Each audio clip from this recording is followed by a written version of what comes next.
Baik, Assalamualaikum warahmatullahi wabarakatuh. Selamat pagi Bapak dan Ibu peserta blended learning, pencegahan dan pengurangan fraud di rumah sakit. Pada hari ini sesuai jadwal kita akan melakukan webinar dengan tim dari NHCAA, yaitu National Healthcare Anti-Fraud Association. Jadi hari ini kita akan berdiskusi lebih detail mengenai hukum-hukum yang ada di Amerika Serikat, sanksi hukumnya, dan apa yang telah dilakukan oleh Amerika Serikat dalam upaya membasmi ya fraud dalam layanan kesehatan.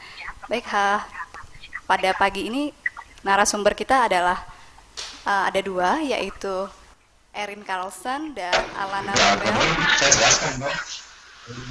Narasumber kita akan memberi paparan secara bergantian dan nanti setelah paparan kita akan ada diskusi. Jadi Bapak dan Ibu, slide yang ditampilkan ini sudah ada dalam versi bahasa Indonesianya, jadi akan memudahkan Bapak dan Ibu untuk sambil memahami versi bahasa Indonesianya gitu ya.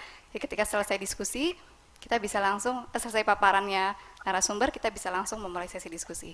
Baik, Erin. Hello, Erin. Hello. Okay, this is your time to present your material.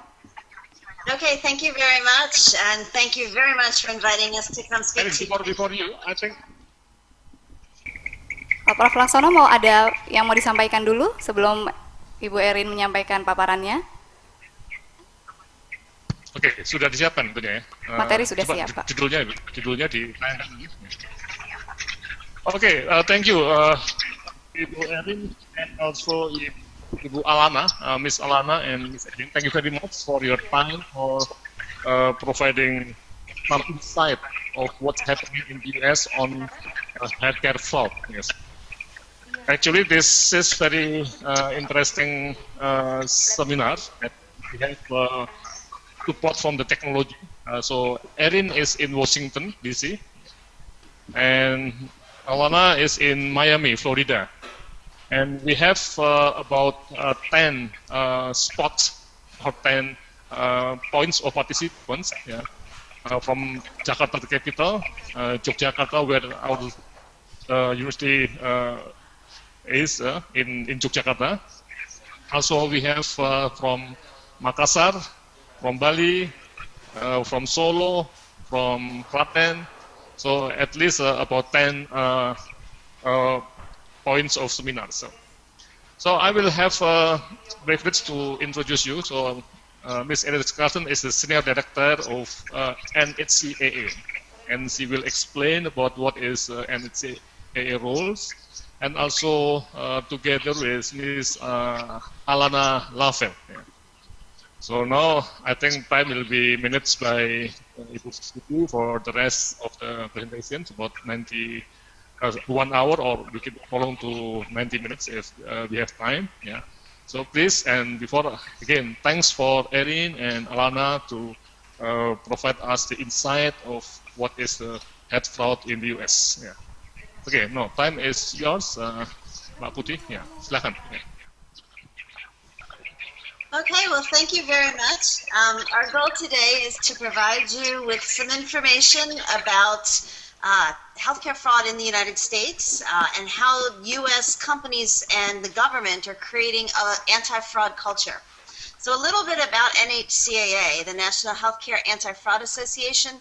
We are an association of private health insurers as well as government entities that come together with a common goal, and that's to fight healthcare fraud.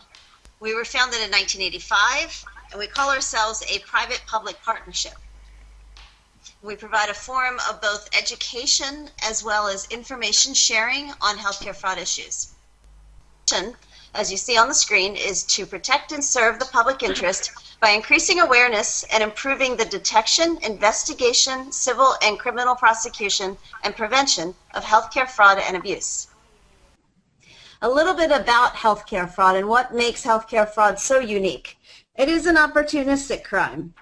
It's a crime where an opportunity will present itself to a provider, a physician, a patient, and they will have to make a moral choice whether they will create fraud or to do the right thing.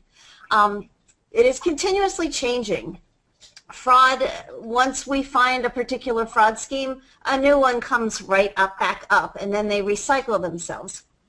The healthcare system, especially in the U.S., is extremely complex because there are so many entry points into our system. We have our federal government, we have our private health insurers, our states have their own health systems. So there are many entry points and different variables that can come into play. Detection of healthcare fraud is very difficult because it requires the application of knowledge of medical and clinical best practices, and then also our investigators need to have a good handle on the complex terminology and coding systems, the ICD-9, CPT and CDT codes, and DRGs. There's also the ability, especially in the U.S., because we are a multi-payer system, for a fraudster to commit crime across several different systems. So they can spread false claims to insurers and payers simultaneously. And then that increases the amount of fraud and money that they can steal from our system and lessens their chance for detection because they won't hit any certain thresholds. Patients can be put at risk for or be a victim of physical harm through unnecessary or dangerous procedures, and Alana will talk about this in a few moments.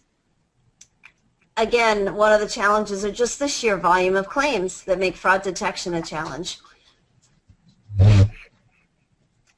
And then again, our physicians and our hospitals are some of our well-respected and most trusted people in our society. So it's very difficult for people to think that a physician or a hospital might be committing fraud. Medicine is not an exact science, so there's variables in treatment and different treatment plans. So what might look like on a spreadsheet or in data analysis like fraud might be an acceptable practice pattern for that particular physician's practice. There's a balance of access to healthcare versus the need to safeguard the financials. So we find oftentimes that we pay claims that are not good claims, and then we try to chase the money afterwards, which is a practice that we're trying to stop. There's a balance, especially in the U.S., of patient privacy and confidentiality, and I think we can talk a little bit later about HIPAA, the HIPAA laws, our privacy laws, and the challenges that creates. And then in the United States, we have something called prompt pay laws that require us to pay claims in a certain period of time, sometimes as fast as 10 to 15 days.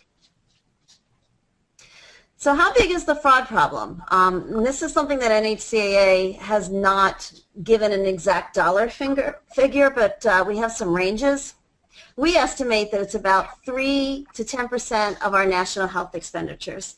In the U.S. in 2014, our national health expenditures are expected to be $3.1 trillion. That's about 16.9% of our gross domestic product.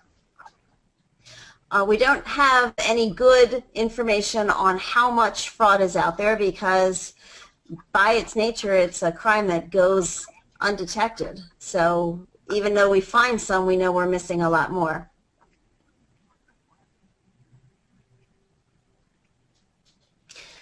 The FBI estimates the loss between, the FBI is our Federal Bureau of Investigation, and they estimate the loss between $78 billion and $260 billion each year. And that seems to be repeated by some of our other scientific journals, and that's how much they're estimating the problem to be. So I'm going to turn it over at this point to Alana, who's going to explain a little bit about who are the perpetrators and who's committing the fraud in the U.S.